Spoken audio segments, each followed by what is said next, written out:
Today is a great day to head to a national park. In honor of President's Day, entrance fees are free. It's the first of 10 days this year you can get into any national park site for free. Finding your voice as a middle schooler can sometimes be challenging, but at Oak Hill Montessori in Shoreview, students are getting a big assist from an expert at self-expression. Our Audrey Russo shows us how the right guide can make all the difference. But adolescence. There's the fact that we can remember every dream. It's about learning how to choose your words. I don't know why this is so hard to say. Wisely. I mean, I don't have to. When the line between clumsy Whatever. and edgy Well, this has been fun. runs the length I ain't making no jokes. of an awkward pause. For some, it may not be easy. Finding poise again That it was too late. is a powerful lesson. The game unites us for who we are. And these middle schoolers are saying it out loud. Practicing it, live with it. You're saying such important stuff. Learning the art of spoken word. You guys are pretty comfortable From musician with where you're at. Terrell X. How to have stage presence and how to use a microphone. He's so fun to be around. He's so fun to watch, do his poems. Education higher than those who took the basics. I've been writing songs and studying words and studying structure since I was their age. But you can never really know it too well. McPhail Music Center's Project Amplify I like your pace. pairs up professional artists with groups of teens. The nervousness is okay.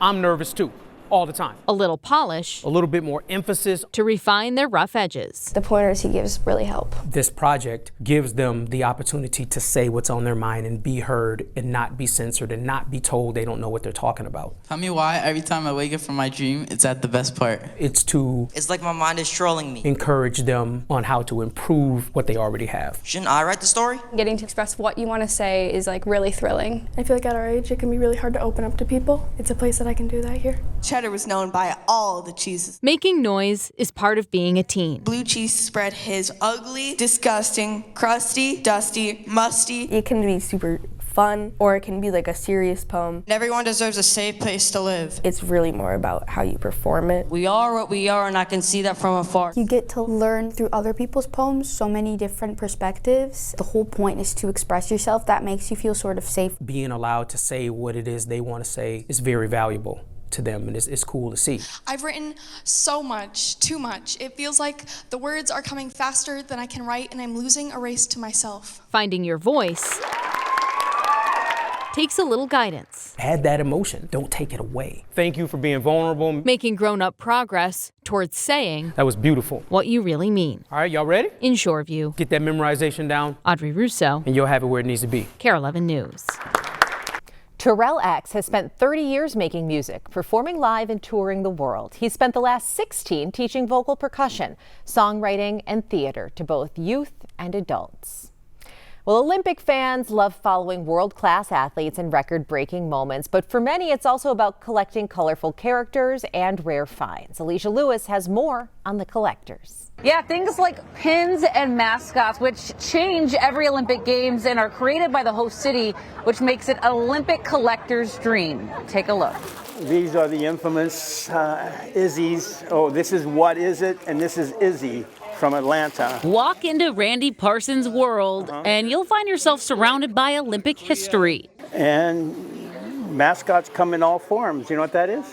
It's a Pez. I don't have enough. I can't take all of it. No, no. This is probably a pretty nice sized collection. A collection of mascots, from plushies to pins. He says each piece holds a memory. This was my first mascot that I saw. Okay, I hated it. It's a flattened dog, oh my God. I think I'm going to have to do something, but I hated it. But it grows on you after a while. That flattened dog is Kobe, the mascot of the 1992 Barcelona Olympics. Once Kobe won him over, Parsons was all in, collecting mascots from winter and summer games around the world. You can't forget the Paralympics. And this is kind of an unusual plush. She's called Petra. But this is a very rare one to get, because I guess a lot of kids didn't want this, but it's really unique. Like Ronnie the Raccoon at the 1980 Lake Placid Games. And one of the most talked about mascots in Olympic history, Atlanta's Izzy. Atlanta came out with a program because when this mascot came out, it came out in the closing ceremonies in Barcelona. Okay, Maynard Jackson was out there, and all of a sudden there's this, what is it? So that's how he got his name. They had a contest of the name, what is it? And somebody named him Izzy. But for Parsons, the collection is about more than rare finds and resale. It's about the people he shares the Olympics with. My son Kenny, we've been going to, as a father-son, we developed that bond. Milan will be his 12th Olympics and my 13th. Now with the 2026 Winter Games in Milan, Italy, Parsons keeps adding to his collection. These are the new mascots.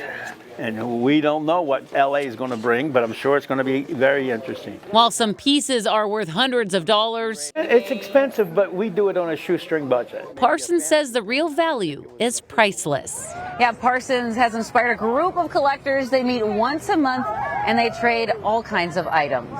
Reporting in Milan, Alicia Lewis, KARE 11 News. Cool reporting from Milan there. Well, stick with us. There is more news and weather coming up after the break.